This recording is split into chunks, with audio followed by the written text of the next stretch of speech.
Hello again, YouTube. The Studio Dead back with another review. This time we're covering, in honor of Saints the Third, Saints Row. One of our personal favorite games. I mean, we can't help it. Coming out later November. So, make your pre-orders. It's worth it. Oh, you know it.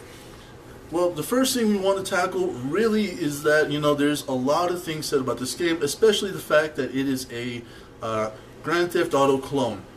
It's not. It's not a Grand Theft Auto clone at all. It's in direct competition with Grand Theft Auto. Yep. And I mean, the reason we say this and we agree on this is because of the timeline. Yep. See, the thing is that Saints Row is an example that timing is everything. Yeah.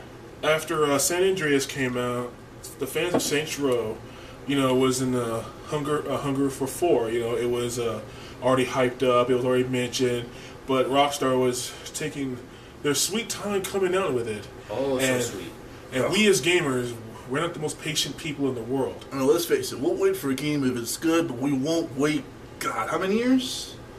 Too long. Oh man. I was over the span of 5. Yeah.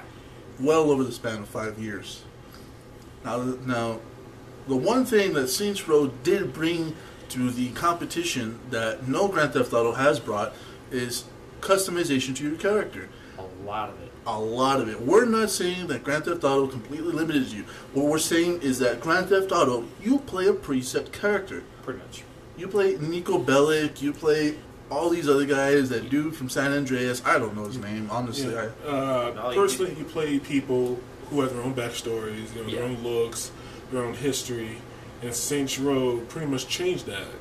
Yeah, because, you can choose either a male or female, and it actually counterparts for one or the other. Because honestly, let's face it, who didn't want to be in a Grand Theft Auto environment and just go nuts? What do you mean go nuts? Yes. I mean, the thing about Grand Theft Auto versus Saints Row is that Saints Row does not punish you for the mayhem you inflict. No. It rewards you. It keeps score. In fact, there is missions in both games called Mayhem where you are paid money and respect to actually blow the living shit out of everything. You see. Amen. Fences, cars, cops, helicopters, and you know what? Civilians. The more expensive the vehicle, the more the money you get. Exactly. That cockroach that was eyeing your burger at Freckle Bitches? Yeah. Dead. Take him out. Rocket launcher, and Dead. the best part about it, unlimited rocket launcher ammo in those Mayhem ones. Oh my fucking god, go nuts! Really.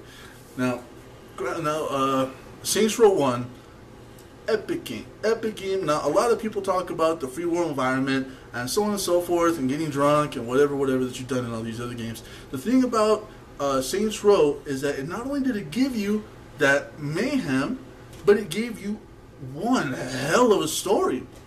I mean, if you've actually played through it and actually paid attention to the story, let's face it, it's well written. It really is, and unlike pretty much most Grand Theft Autos, the characters, you actually were more relatable, and you actually understood them. I mean, one gripe I had with 3 is that one set of characters would be Mafia or the Yakuza or whatever. I mean, they would just seem like all the same to me, just different lineages. Pretty much. But Saints Row, you're just with one gang, and you're trying to take over the city. Exactly. You don't have to worry about bouncing from one side to another side. It's like, you know what? You start off with this side first, and you end up with this one. And you know what? You're still the same person. It made absolutely no sense. No difference. So, you end up getting more viewpoints than you need. Also, the thing we love about Saints Row is that the vehicles. Oh, Let's face it, if you're going to be stealing vehicles, you're going to be driving them around, you have to have something worth driving, worth stealing. Pretty much. And let me tell you, man, the customization stretches not only from the character, but to the cars themselves. I've created Blade's car in both games and drove it exclusively. Oh yes, it's truly is a great experience. The thing about the cars is that in Grand Theft Auto 4, which I really think they screwed up on, was that the cars really had the weight and clunkiness. And this is unfortunate because the last gen Grand Theft Autos, there was more freedom to just go nuts with them. But GTA 4, you always had like that sense of weight and And sometimes you just want to just go crazy, you know, go through a building to get away from the police. The thing Saints Row lets you do that. Yeah. It's about fun. You know, the thing about it is, in Grand Theft Auto, you're driving a box. In Saints Row, you're driving a car. Yeah, and so depending on whatever vehicle you get, whether it be a truck or an actual sports vehicle, they acted the way that vehicle was supposed to act. Because, I mean, when I played Grand Theft Auto 4, my problem was you get a sports car and you'd feel like you're driving an SUV. Seriously. Now, here's one of the greatest things about Saints Row is these side missions. The side missions are awesome. And one of them, you actually get to dress up as an officer, go around and cause all sorts of mayhem for a fake TV show. Another thing was the my favorite, Septic Avenger. I was saving it for last. I want to jump the gun. You go around driving while one person drives a vehicle and you're just manning a cannon full of it. And I wish I was joking shit. And you are spraying it everywhere just to cause as much damage and once again get a lot of money covering the cops. $1,000 per cop car. Quote, quote of the game for me. You know, you see a truck shooting shit everywhere. You drive towards it. Sure, just not doesn't make sense. But you know, it's a video game. We love it. The thing about me is, like, I don't know about these two. My only personal gripe with the side missions is that you actually have to do some semblance of them to continue. You know, these guys don't mind it, but to me, that's one thing. Grand Theft Auto was over for me because I want the freedom to actually choose to do the side missions if I wanted to. I don't want to have to actually have to do them in order to move on with the story. You know, these two find it great. You know, we argue for hours, but you know, I'm sticking with my guns. You know, that's just my gripe. Yeah, and unfortunately, I'm in between the both of them. I mean, I do admit I agree with him when it comes to that having to do those side missions. It was kind of a little far-fetched, but you know what? Like he says over here, it is just fun just to do it. Not only I would that, just but sit you there have to 3 hours straight. Seriously, we'll watch them for 3 hours straight. Not only that, but on top of that, the side missions also kind of back the story that you're causing mayhem, dethroning other gangs, and trying to literally make yourself a gang king in the city. Shit or otherwise. Well, you know, like I said, you know, that's his thing. Like, I just wish I had a choice to do them or not. That's just me. Yeah. I just want the choice to do it. Now, I don't want to have to do it. Yeah, the second game, however, expanded on all of this, and we do mean all of this. The side missions, the stories, your character becomes a lot more interactive, not only with the environment, but the other characters themselves. You know, the weapons, the system, the gameplay, all got upped. And you talk more. A lot more. A whole lot more. And it's worth it. And it's awesome. And your character's just in the role. Really. And you become the character slowly. Exactly. And, you know, also, one thing we completely loved was you don't only get to steal cars and boats now. You get to steal cars, boats, tanks, and planes. Yeah, I mean, one of the coolest things in there was, you know, getting a plane and actually getting to see Stillwater from the sky, because you could actually take the plane into the sky and look around. And parachute. And parachute out. Comfortably. Without having to worry about, oh, did I put the parachute on before I jumped out of the plane? No, you had it. Oh, yeah, you know, that's a really cool experience. Actually... Yeah, my favorite one was when I found the biplane that actually had the machine guns attached to it. Oh, my God. You know what? God. I got taken out by a jet.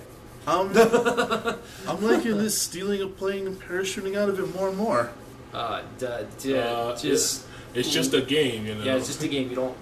I'll be right back. You play the game. Just wait, hold on. You know what? He can do it. He can try it. But I bet he won't even go 3 feet until he calls us from jail. Should we at least try to stop him or something? No. You know, I can't believe I just saw that. Yeah, I know, right? He actually stole a fucking plane. What the fuck is he gonna do with a fucking plane? Be an idiot? Well, that's what I've been thinking. I mean, there's so many things you can fucking do, but you know what? I mean, is he literally gonna try to do a Saints Row and fucking parachute out of the sky? You know, stealing a fucking plane? I mean, the game was good, but like actually trying to imitate it is just nuts. I mean, there's a reason when they say this is fiction. Yeah, I mean, it's just, I don't know. It just seems ironic. I mean, fuck. The next video we're gonna do is gonna eventually end up in jail, anyways. So we're gonna find out that's it. Whoa, fuck! Oh, damn! Dude! Oh. I forgot the parachute.